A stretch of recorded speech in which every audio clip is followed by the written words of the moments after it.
Character था कौन सा? मुझे सायमा जी का कैरेक्टर लग रहा है, वो मतलब भी जो जो थोड़ा था सा लाइमलाइट में आया, वो भी बड़ा बहुत प्रॉमिसिंग। जी जी जी जी। एक्चुअली क्या होता है कि हर राइटर का अपना स्टाइल है। खलील साहब का स्टाइल थोड़ा सा ये है शुरू से ही कि जो उनकी स्टोरी है ना, उनके मेन कैरेक्टर लेके नहीं चलते, आस पड़ोस वाले लेके चलते हैं। लड़की की बहन को पता होता है, यहाँ उसके तुप्पो को पता है क्या। एक चीज और है, लड़की को शुरू में यूनिवर्सिटी नहीं भेज रहे थे, तुप्पो जी ने जिद की और उसका यूनिवर्सिटी जाना अलाउ करवा दिया। और मैंने ये सोचा कि जब ये मंटो की मोहब्बत में पड़ेगी तो सबने कहना देखा यूनिवर्सिटी इसलिए नहीं भेज रहे थे। अरे यूनिवर्सिटी ने उस कैरेक्टर का कुछ नहीं बिगाड़ा। जो घर तुप्पो जन बैठी है ना, पूछती मंटो कैसा दिखता है, कैसे खाता है, कैसे चलता है, उसकी बातों में उस कैरेक्टर का तुम्हारी तरफ किया है कि उसके बारे में इतनी बात हो रही है। दूसरा ये कि मंटो को नहीं पता उसको किससे मोहब्बत है, लेकिन उसकी पड़ोसन को पता है। वो मंटो कह रहा है मुझे नहीं मोहब्बत, नहीं आपको मोहब्बत है, जबरदस्ती करवा दी बातें कर करके। इधर मेमल के साथ भी ऐसा ही है, तुप्पो जान बात कर रही है। और दूसरी एक चीज है, एक नेगेटिव कैरेक्टर जिससे पूरी स्टोरी खड़ी है, फरहाद जी, जो मेमल की मोहब्बत में पागल हो रहा है, मारने पे तुला हुआ है, उसके सीन कितने सीन नहीं, बिल्कुल जो सबसे पावरफुल और एंटरटेनिंग कैरेक्टर था, सीन नहीं है। और मिस मारिया और मंटो जो है इनके खत्म ही नहीं होते थे सीन।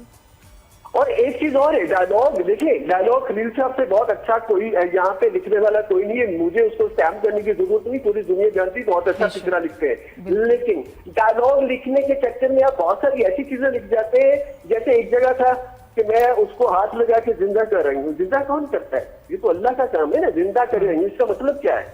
और दूसरी बात ये, मोहब्बत जितनी भी सच्ची हो, वो इमोशनली जिंदा करने की बात हो रही थी ना, इमोशनली जिंदा करने की नहीं, कुछ मुहावरों का भी बहुत ही अजीब इस्तेमाल गलत टाइम पे, और कुछ चीजें बिल्कुल गलत भी जुमले थे जो और टर्म्स थी कि जो कि मतलब ही नहीं सही निकल रहा था।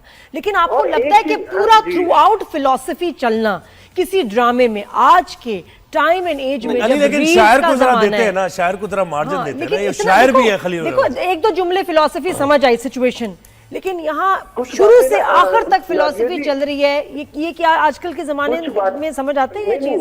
जी जी, कुछ बातें ऐसी होती है जो पढ़ने सुनने में बहुत अच्छी होती हैं, लेकिन उनका रियलिटी से कोई लेना देना नहीं होता, वो सुनने की हद तक होती है। बहुत से फिक्रे, बहुत से डायलॉग जो सुनने में बहुत अच्छे लगते हैं, लेकिन उनका रियलिटी या रियल लाइफ से कोई कनेक्शन नहीं होता।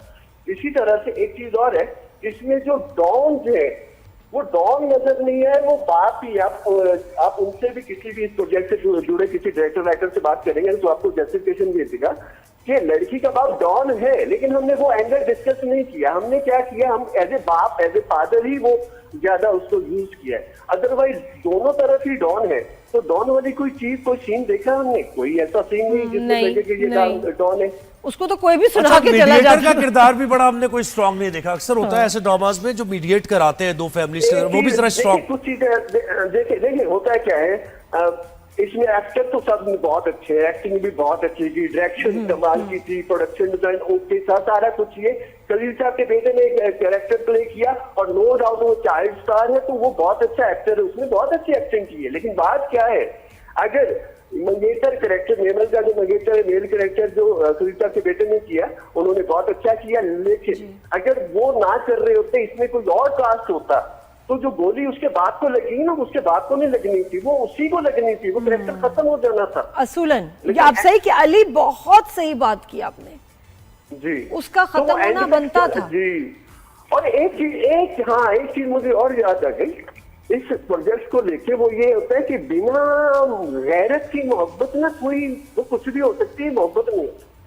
आपको किसी से मंगनी की, मोहब्बत की, आपने किसी के लिए उसको छोड़ दिया, आप अपने रास्ते, आपकी मंगेतर आपकी वो अपने रास्ते, लेकिन आप उसके चाहने वाले के पास जाके चाय कॉफी पे अपनी मंगेतर डिस्कस नहीं करते जिसको आपने छोड़ दिया। बिल्कुल बिल्कुल, कि जैसे पास की जा रही है जी, आप में ले लें, अब आपकी हुई, अब ये तुम्हारी हुई, अब वो तुम्हारी हुई।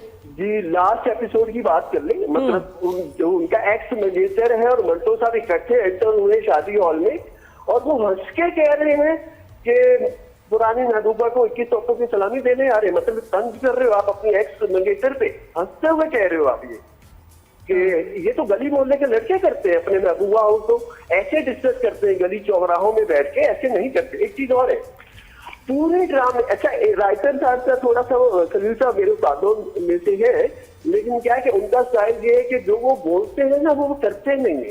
पूरे ड्रामे में बाबर अली साहब का जो कैरेक्टर है वो ये कहता रहा कि दुश्मन की माँ बेटी को नजर बढ़ के नहीं देखते, इज्जत करते हैं उसकी। और पूरे ड्रामे में एक ही दफा जो पुप्पो का कैरेक्टर साइमा जी ने प्ले किया, एक ही दफा उनके सामने आई है जो उनकी जवानी की मोहब्बत है। और जब वो सामने आई है तो आप खुद पलक झपकना ही भूल गए। जो आप पूरे एपिसोड में, पूरे ड्रामे में, पूरे प्रोजेक्ट में आप अपने बेटे को समझा रहे हो कि दुश्मन की बेटी की माँ बहन की इज्जत करते हैं, लेकिन आपके सामने एंड में उसी को जबरदस्ती से मतलब उठवा ही लिया तकरीबन, जो जबरदस्ती उसको की, मजबूर किया कि जी शादी उसको करनी पड़े, बेटे को उठवा लिया, वैसे ये तो बेटे को थोड़ा सा किडनैप कर नेचुरल लिया। रिएक्शन भी हो सकता है ना, पुरानी मोहब्बत उनकी है, वो काफी अरसे से नहीं देखा उन्होंने। ऐसा कोई नहीं था। नहीं, मोहब्बत- देखे ना, ये तो यही जी जी जी जी। और फरहाद भी तो मोहब्बत कर रहा है। देखिए मोहब्बत करने का तरीका सेम था। देखिए फरहाद नेगेटिव कैरेक्टर था, जान मोहब्बत में किसने दी?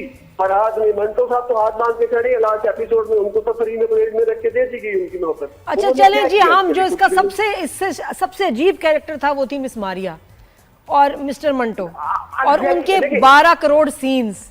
ये बताएं ये कैरेक्टर क्यों लिखा गया, क्या राइटर क्या सोच रहे थे मिस मारिया के बाद में लिखते हुए? देखिए एक तो अच्छी बात है मंटो के साथ मार्जिया का कैरेक्टर लिखा गया। अगर वो फीमेल या मार्जिया का कैरेक्टर ना होता तो वो किसी मेल का कैरेक्टर होना था। मंटो साहब का कोई दोस्त होना था जो उसको कलीग है। तो वो बहुत ही अजीब ही है कि जो हीरो का दोस्त होता है ना वो हीरो से भी ज्यादा समझदार है, उससे ज्यादा पता होता है, वो उसको गाइड कर रहा होता है, लेकिन उसकी खुद की कोई जिंदगी नहीं होती। और ये तो अच्छा एंगल था कि मंटो के साथ जो फीमेल कैरेक्टर लिखा गया उसके कलीग का, वो बहुत अच्छा है, ठीक है। लेकिन वो कैरेक्टर ताने देता रहा मंटो को, आप तो बुझते लो, आप तो डरते हो, खुद भी तो बुझते लो। आप जो उसको खाना खिला रही हो, केयर कर रही हो, पैम्पर कर रही हो, क्या आप पड़ोसी और सवाब कमाने के लिए कर रही हो? नहीं, आप उससे मोहब्बत करते हो तो बहादुरी दिखाओ ना, बता दो मंटो साहब को कि मैं आपसे प्यार करती हूँ, इसलिए मैं आपकी इतनी केयर करती हूँ। आप खुद कह नहीं रही हो, आप कुछ बोल नहीं रही हो, मंटो को ताने दे रहे हो कि आप मेरे से मोहब्बत करते हो, डरते हो, और बता नहीं रहे हो, इजहार नहीं कर रहे हो। आप भी तो वही कर रहे हो। अली बड़ा बेलाग तबसरा कर रहे हैं आप। अली तो आप आसान लफ्जों इसकी में कोई बताएं। वजूहात तो नहीं है, एज अ जर्नलिस्ट में जानना चाह रहा हूँ, इसकी कोई पुरानी कोई कॉन्फ्रंटेशन तो नहीं है आपकी? किसके साथ ऐसे नहीं हुई? ऐसा नहीं, जो अच्छी क्या होता है देखिए, आई थिंक बहुत बारीकी से अली ने देखा है। जी जी जी सही सही सही। नहीं मैंने ऐसे क्लैरिटी तो चाह रहा था, अली थोड़ा इसलिए सा सवाल कर दिया। सिंपल इसमें बताएं 2-3 जुमलों में कि what went wrong with this serial. Serial actually Khalil साहब ना लाइनर नहीं लिखते, जो बाकी राइटर होते हैं उनको स्टार्ट और एंडिंग पता होती है। खलील साहब एपिसोड लिखना स्टार्ट करते हैं, कहानी कहाँ से कहाँ चली जाएगी शायद उनको भी पता नहीं होता। शुरू जब लिखा गया, टाइटल रखा गया, तो वो था अदब से जुड़ा हुआ था, और मंटो साहब जो रियल वाले मंटो साहब थे वहां से उनको उन्होंने बात करनी थी, और ये 2 सिनेरियो में बात की गई है। ये एज ए राइटर बोल रहे थे टाइटल को मैं मंटो नहीं हूँ, या उनका कैरेक्टर बोल रहा है कि मैं मंटो नहीं, कैरेक्टर तो नहीं बोल रहा, क्योंकि ये नहीं समझ आ रहा, ये सही कह रहे हैं तो लेना देना नहीं। बिल्कुल सही है। और जब लिखना शुरू किया तो बीच में डॉन की फैमिली की कहानी, एक्चुअली उनके माइंड में 2 कहानियां थी, शायद इस प्रेशर होता है, वो थोड़े वक्त में ज्यादा लिख रहा होता है ना जो राइटर, तो फिर वो इस तरह टेक्निकलिटीज में बहुत सी थोड़ी सी मिस्टेक हो जाती है। तो इनके यहाँ हुई कि 2 प्रोजेक्ट को एक बना दिया गया। डॉन की स्टोरी और है, जो एक्चुअली एक चीज और है, लाहौर में बालाज एक है जो डॉन है, और जो उनकी खानदानी दुश्मनी वाले मामले ही है, और उस बालाज का नाम रख के फराज कर दिया। तो मुझे लगा कि जैसे उसी से इंस्पायर्ड हुए, तो इसमें कोई इशू नहीं है, राइटर कहीं से भी इंस्पायर्ड हो सकता है, वो इशू नहीं है। लेकिन मंटो की मोहब्बत, मंटो की बुज़दिली, वो कहानी और है, और डॉन की दो फैमिली की स्टोरी लाइन है वो और है, तो दोनों को मिक्स कर दिएगा। तो मेन स्टोरी कौन सी है? डॉन वाली फैमिली की मेन स्टोरी है। डॉन जो मंटो की स्टोरी लाइन है वो तो स्पोर्टिंग स्टोरी लाइन, वो स्टोरी को सपोर्ट कर रही है। तो मैं इसलिए कहता हूँ कि मंटो का कैरेक्टर अगर हुमायूं ना कर रहा होता, कोई और कर रहा होता, तो किसी ने इतना फोकस भी नहीं करना, उन्हें लगना था ये स्पोर्टिंग कैरेक्टर है। असल कहानी तो लगे था। अच्छा एक चीज और है, मेन कैरेक्टर मंटो का हुमायूं साहब ने किया है, लेकिन उनकी मंगेतर के जो लड़का है, जो खलील साहब के बेटे जिन्होंने बहुत अच्छा उसको किया अपना कैरेक्टर को, उनके सीन और उनका स्क्रीन टाइम मंटो से कहीं ज्यादा है। उनके डायलॉग, उनके सीन खलील साहब ने बहुत दिल से लिखे हैं, बहुत अच्छा लिखा हुआ है। वो अगर हमायूं उस कैरेक्टर में होता और कहानी थोड़ी चेंज हो फिर भी वो आप कर सकते थे, तो हीरो वही लग रहा था, मेन स्टोरी वही लग रही अच्छा, थी। और ये लास्ट एपिसोड बताएं, are you happy with the ending? End में बताएं। देखिए स्टार्ट मैं फिर क्या कहता, ये पूरी कहानी मेन कैरेक्टर लेके चले ही नहीं है। मेन कैरेक्टर जिन्होंने पर एपिसोड 4 लाख 5 लाख चार्ज करते, आपके पास मेन कैरेक्टर है, पूरा का पूरा क्रू आपके एक शर्ट पे है, और आपके स्टोरी की एंडिंग कौन कर रहे हैं? जो पर डे के हिसाब से अहमद साहब भी बहुत अच्छे एक्टर है, वो कहानी की एंडिंग कर रहे हैं। यानी कि लास्ट एपिसोड में भी आपके मेन कैरेक्टरों के पास कुछ करने को नहीं था। तो आप समझते हैं थोड़ा डिफरेंट कुछ होना चाहिए था। वो ये कह रहे हैं ना कि दो स्टोरीज चल रही थी। मैं सिर्फ ये कहना चाह रहा हूँ कि जो स्टोरी लाइन है ना, वो आपके मेन कैरेक्टर सुनाते अच्छे लगते हैं, ना कि उसके आस पड़ोस वाले कैरेक्टर। सही, बहुत सही, शुक्रिया, बहुत शुक्रिया, थैंक यू। अली ने आपने बहुत इसमें- तफसील से, बल्कि हाँ। मुझे बड़ा सीखने को मिला अली।